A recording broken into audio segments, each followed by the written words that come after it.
SABC News has been tracking the story for much of the day. Let's get a wrap of the day's developments from SABC News political reporter Natasha, Phiri, who's stationed outside Luthuli House.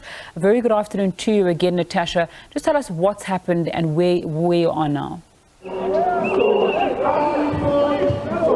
Well, Nzinga, we're still outside Luthuli House, the ANC's headquarters, and there's still a number of ANC Youth League members just going up and down the streets, singing struggle songs, but they're saying for them today, it is a victory. They have defended Luthuli House, and to them, it is testament in that DA members did not come to the doors of the ANC's headquarters. Instead, they went to the park, the Bears Nodia Park, which is just a street away. But just to get the gist of today, are they happy? Are they satisfied? And their program of action, because as you indicated earlier on, it's not the end of those ANC activities.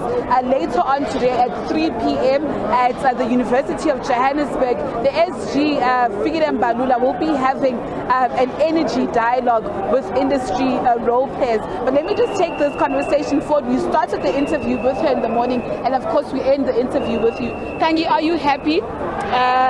There was no crisis, like you said. You defended Luthuli House, but just before you brief members of the media up there was almost a situation there. Just tell us, please, because you had to contain the situation. Yeah, we had to contain the situation, but it's not even about us being happy or not, because this could have sent wrong precedents in the country.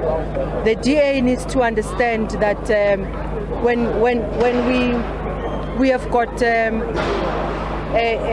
concerns or grievances that we need to address or submit, there are relevant platforms and relevant institutions where those grievances must be taken to.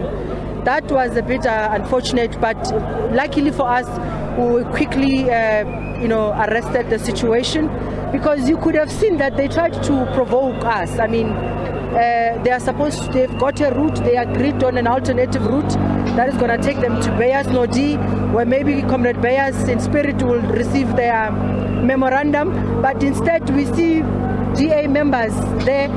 We had to run there, to try and arrest that situation, and we're glad that there are no casualties. There were no violent altercations here, but we're saying we are happy because we're relieved that a wrong precedent was avoided. We're saying, and we're inviting the DA to go and join us now at 3 o'clock with the Secretary General as young people, where he will be engaging with energy experts to say, let us speak, Mastrotleni comrades, what are the possible solutions that we ought to bring in the country. The time to politic and grandstand, it's not there anymore. Millions of young people are lavishing in poverty. They have resorted and turned to drugs because there's nothing that they can do. And we really can't afford to use this crisis that the country is faced with to capitalize on cheap politics. Tlangi, you've actually answered my next question, but I mean, to a young person who's at home, who's watching you right now, and who's angry, a young person who doesn't have a job, who's got qualifications, who says, but the ANC and the ANC Youth League is out of touch with reality. What could you say to them? And especially when it comes to the energy crisis, how soon can you fix this energy crisis, or how soon should governments actually fix it? I mean, you have young businesses that are dying because of this. Look, last year, if you followed our programs, in fact, we declared the year 2020 as a year that the ANC, unapologetically must resolve to the problems. We pronounced a state of, some sort of a crisis, because the levels of unemployment and the frustrations that young people, are subjected to are just at a staggering high. So we are saying, as the ANC Youth League, look, we've had a few discussions about how we believe that we need to start industrializing as a country, so that we deal with the immediate interventionist programs that they could be there. The BIG, the Basic Income Grant, it's not a lot, and we're not saying we want to build a state that people must depend on, but in the immediate, we've said that there's been a research that was done that young people can actually, be given and can qualify for that 1.2 of the basic income grant. These are some of the discussions that we're saying they're not permanent solutions. But in the meantime, we can provide that relief, especially to those who survive below, the poverty lines, who survive on a mere 500 per month. So we have got solutions that we want to propose, that we've been proposing to the ANC, but we're saying that how it is done should not be done in a way that we are only obsessed about campaigning. We have taken the blame. As the ANC Youth League, the reason we've been fighting with our own comrades of the ANC is because we feel that we're expected to rally young people behind the banner of the ANC, but our own policies, when it comes to speaking and addressing their struggles, their daily struggles, we are found wanting.